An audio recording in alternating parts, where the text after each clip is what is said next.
સિરવાણિયા ગામના જે ઘરે હું બેઠી છું ત્યાં બે સગા ભાઈઓને ખેડૂત આંદોલનમાં જે ખેડૂત ગયા હતા પોતાનો અવાજ ઉઠાવવા માટે એ બે ખેડૂતોની અટકાયત કરી અને એમને જેલમાં પૂરી દેવામાં આવ્યા છે.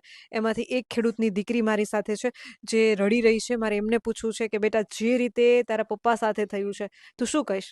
મારા પપ્પા સાથે જે થયું એમાં અમારા ગામના 5 ભાઈઓ છે તે પોતાનો હક માટે ગયા હતા કે જે પાક થાય છે તેમાં તેમને પૂરતી આવક મળે, અને જે આવક નથી મળતી એમાં ઉપરથી વરસાદ આવ્યો જેનાથી અમારો બધો પાક બગડી ગયો છે. એનાથી હું એટલું જ કહેવા માંગુ છું કે જે જે માટે એ ગયા છે તેના માટે અમને પૂરતી આવક મળવી જોઈએ. જે પાક અમે આપીએ છીએ તેને અમને પૂરતો આવક મળવી જોઈએ જેથી અમે અમારી જરૂરતો પૂરી કરી શકીએ.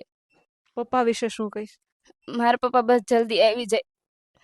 પપ્પા નિર્દોષ હોવા છતાં એમને જેલમાં પૂરવામાં મારા પપ્પા નિર્દોષ છે, તે તો એમનો હક લેવા માટે ગયા હતા. અને ગામમાં અત્યારે મમ્મી રડે છે, બેનો રડે છે, ભાઈ રડે છે. અમારું પૂરું પરિવાર જ રડે છે. મારા મમ્મી ભાઈ બધા રડી રહ્યા છે, કોઈ સરખી રીતે જમતું પણ નથી. અને આ કમોસમી વરસાદ થયો તો ખેતરમાં કેવું નુકસાન થયું છે? અમારે ખૂબ વરસાદ થયું છે. અમારે મગફળી હતી જે પલળી ગઈ છે ને તે બગડી ગઈ છે, જેનાથી અમને પૂરતી આવક પણ નહીં મળી શકે.